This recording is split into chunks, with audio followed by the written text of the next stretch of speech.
Okay, we're live. I think we're live. Hi, everybody. I think we're live. I'm here today with Foottit. G is from the St James's Place Academy. Welcome, G. Thank you. Lovely to be here. Really excited to be here. Thank you, Katie. No, we're really pleased to have you here. So some of you oldies who've been in the group for a while might recognise G, because G has been in the group for quite a long time, and Flexible Working People has supported and partnered with St James's Place, haven't we? We've been working together for a couple of years now. We've got a couple of our Facebook group members already in training, which is amazing. We'll talk about that a bit later. But I think the reason why I've asked you to come back in is the group's obviously grown massively over the past year or so since we've last spoken. And one of the biggest topics in the group is always around career change and career pivots, and people are always looking for ways to change their career or think about something different. And I know that the Academy is an incredible way to do that. And as I said, a couple of our members have already done that. So I just thought it was worth jumping back on with you today, because there's a lot of people who are looking to retrain and are interested in the Academy and just want to find out a bit more. Absolutely. So do you want to just give a bit of an intro to start off with a bit of an intro to St James's Place Academy and what the opportunity is? Absolutely. So hi to all those people that have seen us before, and hello to everybody new. I think your group's doubled in size since we last did a Facebook Live together, Katie. So lots of new members to introduce. So let me give you a little bit of background about, I think, first the opportunity, and then St James's Place and the Academy and who we are. So a bit of industry background, really. So today we're here to speak about a financial services opportunity. It's about giving financial advice in a face-to-face environment with your clients. And we know that this really resonates with the audience because we did an event 2 years ago before COVID existed in person. We had lots of people turn up. So we're hoping that this will be relevant and really interesting to lots more people here today. So giving advice obviously gives you that feeling of helping people. So you're actually having a career with purpose. But background to the industry is we need at least 50,000 more advisors. Now that number sounds quite dramatic, but let me give you a bit of background, very high level. When St James's Place Wealth Management first began, it was the early 90s, and the industry looked very different then to how it looks today. So back then, there were about 200,000 people calling themselves financial advisors of some description. We've then lived through all of the things that you're aware of, like the financial banking crisis. We've had increased regulation and entry to become a financial advisor becoming more complex, and there are exams and qualifications which we'll cover a little bit later on. So also, the typical financial advisor in the existing industry is quite an aging population. So the average age of financial advisors currently is 57. So when those increased exams and regulation came in, a lot of the financial advisor population decided not to do the qualifications and exit the industry. So with all of that, we now have 27,000 qualified and registered advisors in the industry. So that's quite a dramatic decline. But with the increased regulation, it's much more clear for a client to understand the fees they're paying and what they're paying for. And part of that is an ongoing service. So you'll see a financial advisor work with their client over a lifetime rather than being a one-off, sell a policy and move on to the next client. So it works better for everybody concerned. But the reason why we need 50,000 more advisors is if you think about 27,000 advisors, average number of clients you could probably look after and do a really good job is about 150 clients per advisor. So that adds up to a large number. But in the UK, there's a demographic we describe in the financial services industry as mass affluent. That's people with between £50,000 to £5 million worth of investable assets. So not including their house or any final salary pension schemes, investable assets. So you can do the maths. 27,000 times 150 doesn't equal 12 million. So there's a real need for a lot more people to come into the industry. And the other thing that I like, particularly when speaking to you, Katie, and your audience being predominantly female, is that female will control 60% of the wealth in the UK by 2025. And that's with wealth being transitioned from one generation to the next over the next few years. So it's really important for us that we have more women looking into this career so that we can help those inheriting that money as time goes by. So that's a backdrop around the opportunity. It's a huge opportunity.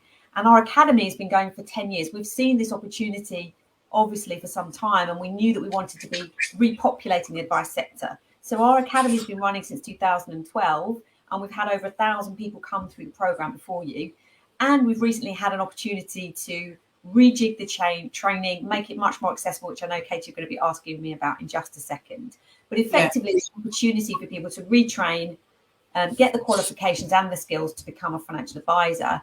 And then you'll have the choice to either start your own business or join one of our existing practices. So I think let's just stop there then, just because I think it's important just to clarify that. So people who are thinking about becoming a financial advisor and joining St James's Place Academy, you just said there's two options. So one is to set up your own business and one is to join as an associate in an existing business. And they're two quite different paths. Do you just want to touch on what that means? Absolutely. So let me again give you a tiny bit of background about St James's Place. So we're the largest provider of face-to-face financial advice in the UK. And our ecosystem, or our family, consists of the mothership, which we like to call it, which is the employees. Now, the employees do not give financial advice. We are solely there to provide a service to what we describe as the partnership. So the people who are employees are researchers, due diligence, technical experts, IT experts, all the things that the people in the partnership need to effectively and efficiently run their business. The partnership's made up of 2,500 individual businesses across the UK.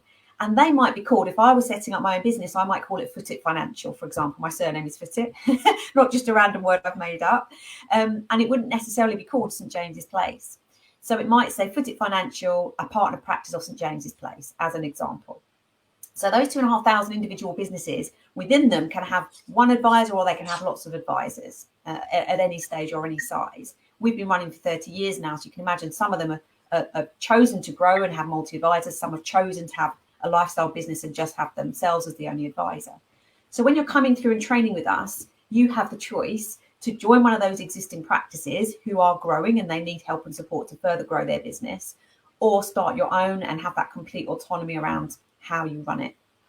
Okay, great. So that's really good clarification. So I think what G's saying there is you can either start your own business if that's your, what you want to do and that's your desire, or if you feel like you want that bit more support, you can join an existing business as an associate. And do they feed you work, so you don't have to go after it in the same way that you would if you were setting up your own business, or do you still have to go and find your clients, or is it a bit of both?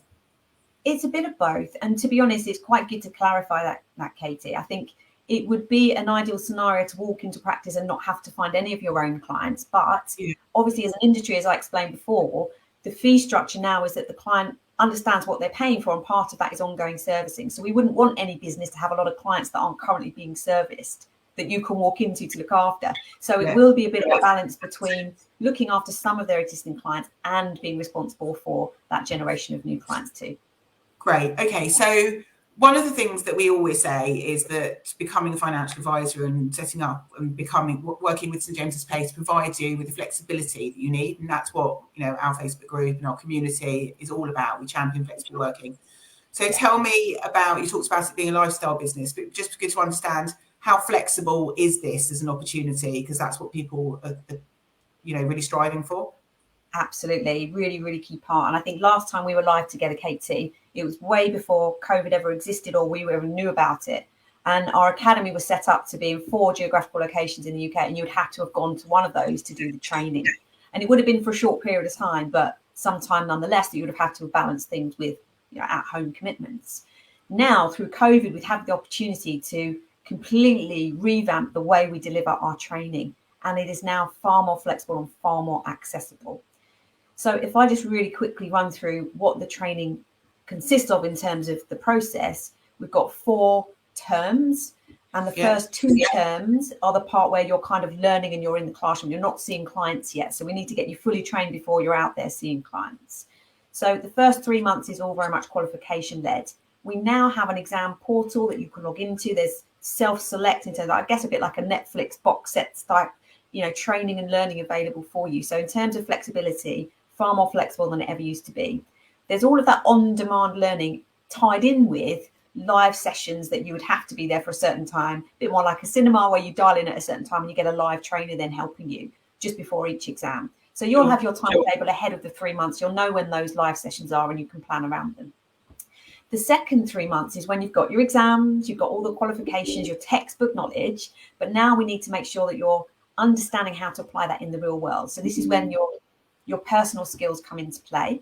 And again, we've got a lot of technology involved to make sure this is flexible for people. One of the things we've incorporated actually are virtual reality headsets with 57,000 different outcomes. So you could be in the comfort of your own home, running different role plays with a potential client in front of you, getting really comfortable with the types of things somebody might come up with and say, before you're then physically doing it with your local academy development manager in person, maybe in one of our offices. So you get that real blend of on-demand, learning around your own personal commitments, plus some in person.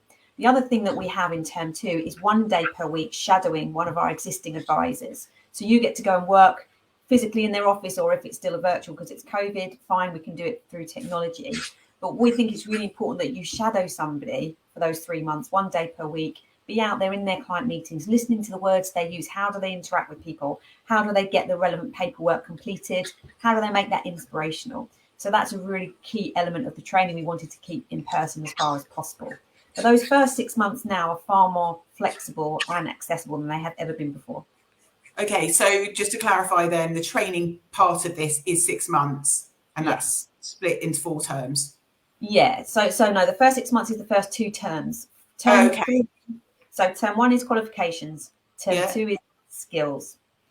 Term 3, you actually start seeing clients. So by term 3, month 7, you run your own diary. Whether you're joining an existing practice or starting your own, you have a lot of autonomy in this role. And if you think about it, it's all about seeing the clients. And St James's Place take care of all of the other things that you might need to do if you were starting your own business outside of our ecosystem. So we've done all the research and due diligence on all the products, etc. So your focus really is engaging with people and seeing how you can help them with their finances. So you can book your meeting times when you see clients around your day. What I will say at this point is it is a full-time commitment. Nobody, I don't think, can kind of launch a successful business on a part-time basis. So it's full-time with flexibility. And I know that that's something your group are really keen to have access to. Okay, great. So just with the training, you talked a bit about what's covered. So there's qualifications, there's skills, so there's the actual exams, then skills, and then you start meeting clients and getting involved by month 7. Can you talk about the costs and the access? So does it cost anything to do the training, and what does that model look like for somebody who's really good question. So the financial support is quite bespoke. So what I would recommend is come and have a conversation with us about your own personal circumstances to get the real answer for you. But at a high level, we'll support people financially over the first 2 terms. So that first 6 months when you're physically learning, you're not able to see clients, we'll pay you as a minimum £1,000 per month over that 6-month period. It does depend if you're joining a practice or starting your own. If you're starting your own business in term 2, the second 3 months, that figure can go up slightly. But rather than go into all the details of that here, I think it's better to do that on a one-to-one basis with somebody. 100%. But what I think is important to know is that you don't have to pay to do the training. Once you're taken into the process and you become part of the academy, then you're supported to whatever degree bespoke for you. But it's, which is quite different to lots of other opportunities where you actually have to pay to do the training. Absolutely. There's no payment to St James's Place. So part of the training, there are some exams. We do like people as part of the selection process in the build up to joining to sit and pass 2 exams and fund 2 of those yourself. The other 4 exams we fund and pay for during term 1. Brilliant. Okay, JP. Okay, brilliant. So the next question I suppose is, what would make a good St James's Place academist or a good financial advisor? Like what type of person would you do? But also what I think is also really important is that you said, and we know that you don't have to have a financial background. And I think a lot of people would think that you do. So do you just want to talk a bit around what type of people, would make a good financial advisor, who would suit this? And really good point, Katie. Absolutely. So to give you peace of mind, if you're sitting here from a different sector, 60% of people that join our program have a non-financial services background. So of course, 40% is a big number that do, and that would be an obvious kind of career progression, but 60% don't. So we've had people join us, probably every industry you can possibly imagine. We've probably had at least one of people join us. Areas we focus on are sort of in your Facebook group, so people returning to work or flexibility, ex-military, ex-sports professionals, people like that. So on paper, it looks like a completely non-correlating CV, and how could that person possibly transition? But let's use sport as an example. They're very much committed to their training. They're resilient. They know that the actions they take now will pay off in the future. And those are really, really good business attributes to have. So instead of having a particular type of CV, the type of person we're looking for, we've created an acronym to make it easy to remember. The acronym spells the word pride. So the P stands for personal impact. So do you find yourself, in a crowded room, people gravitating towards you? Do people listen to your opinion on things? The R stands for resilience. So I think that is really important if you're starting a business. And Katie, you're an entrepreneur, you know that there are ups and downs, there are good days and there are bad days. So being ready for those and being able to pick yourself up the next day and carry on. I is for integrity. We're dealing with people's really intricate personal and financial information. So integrity has to be at the center of everything we do. D is for drive. So drive and determination to succeed and really being connected to your why. Why do you want to make this career transition? How will this benefit you? How will this benefit your family? And I think that's a really important part of our selection process, is getting to know the person, not just the CV.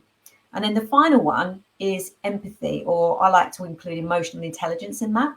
So it's having that real connection with the person sitting in front of you, seeing the world through their eyes and really understanding their requirements and their needs, and then being able to provide them with a solution that's truly bespoke and tailored to them.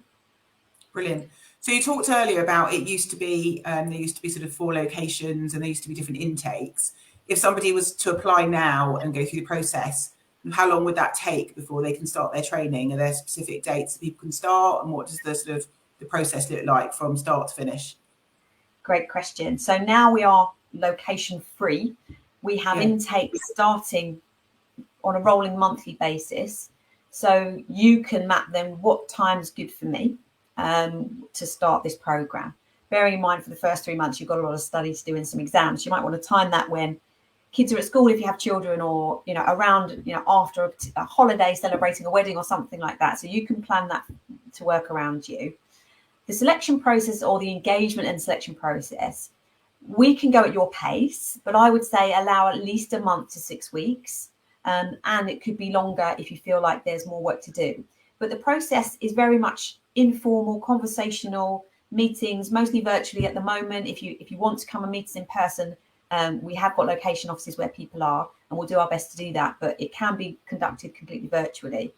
And it's all about finding out information so that you can make the most informed decision possible. So it's a friendly process. There is some homework to do as part of it, but it's there for your benefit so that you really understand what's expected of you once you join. Great. Okay. I think one of the questions that I get a lot is, if you need to build a business, if you're building your own business, is how do I go about doing that? Where would I find my clients, and what sort of support do you give in that? So it'd just be nice to touch on that. Yeah, we briefly touched on it before, didn't we? And I think we're going to allude at the end of this conversation, Katie, that we're hosting a bespoke event just for your audience in a couple of weeks' time.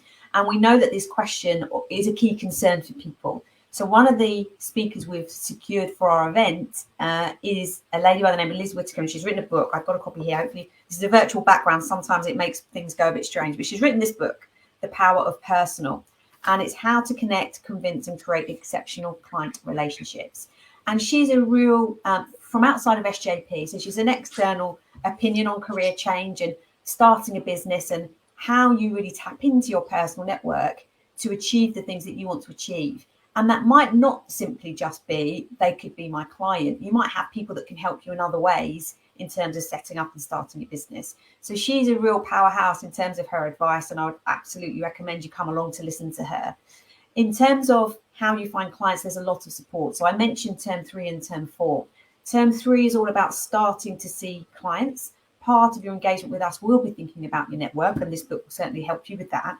But when you're actually in the academy and in the training, we help and support you with things like a client launch event.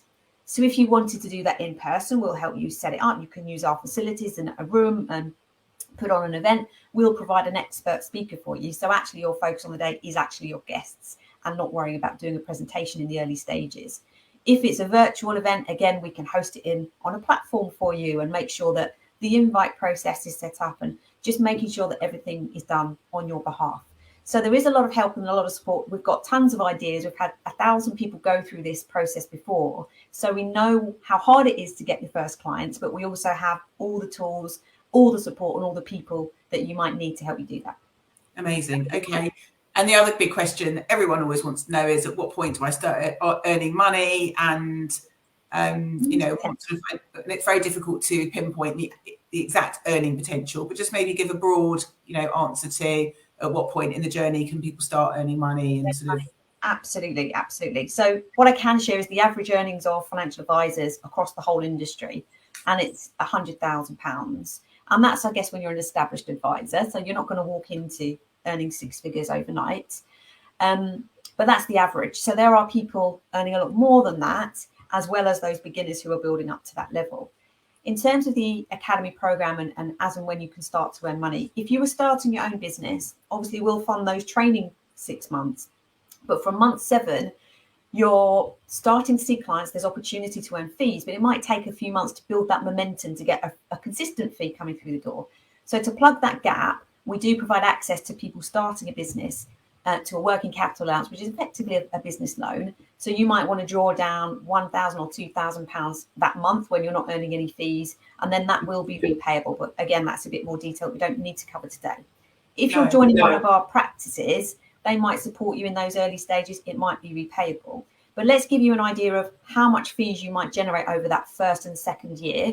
We in the academy want to get you to a place where you're self-sufficient during term 3 and during term 4 of generating revenue of at least £40,000 is probably a good figure to have in your mindset to get to then say, yes, I'm self-sufficient. I can leave the dedicated care of the academy team and move into the partnership. But you will still have support there. But we just want to make sure we get you to that sustainable level before you left our care. Brilliant. Okay. I think we've covered all the main points, haven't we? And I think the key takeaways from this is that you can do it virtually now, doesn't have to be all in person. It's super flexible. They get supported while they do it, so they don't have to pay to do it. They have to go through the training first, and then in month 7 they start to sort of meet clients and start to earn money. And we've got this brilliant event. So I suppose the next question that people will be asking is, so now what? What do we do next? So if they're interested, we've got an event specifically for members of the Flexible Working People community, which we've set up. And actually, I mentioned at the start of this that a couple of our community have actually already signed up, and they're going through the training academy themselves. And is it Sukana that's on Sukana? So she's joining the event. So she is an academy, she's in training. And the brilliant thing is that you'll be able to hear from her about her experiences. And I've met lots of people who have come through the academy and are running really successful businesses. So this is an amazing opportunity. So I would say to people who are interested, and we'll drop the links in, won't we, afterwards, to join the event that we've got. Is it on the 22nd of February, isn't it? We've got the event that they can sign up to. Do you want to just talk about that? Yeah, so having been involved in Katie's audience before, we wanted to get a lineup of speakers who could answer the questions that we perceive you to want to know through doing events historically. So we've got an academy development manager. So part of your academy training is you'll have a dedicated person working alongside you who's an industry expert, who's qualified, who's done the job before. They'll help you through the exams. They'll help you through the skills training. Once you're out there seeing clients, they'll be observing you. They'll be keeping you safe until you reach competent advisor status. So we thought it'd be really great to hear from somebody doing that role, so you can get a feel for what they do on a day-to-day basis and how they'll help you. You'll hear from our academy director, who's head of academy, who's going to give you that sort of industry background. You'll hear from Liz Whitaker about how you can develop your own network to benefit both sides, and lots of other people about the selection process. So the most important people you'll hear from will be those graduates. We know you want to hear from somebody that's walked this path already, who is just like you. And so Sakina found us through this group. She came to an event which was in person prior to COVID through this group. So this is exactly the same thing. Fast forward 2 years, you can click below. It's a virtual event. And come and hear her story, because I know that you'll really enjoy it. Brilliant. All right.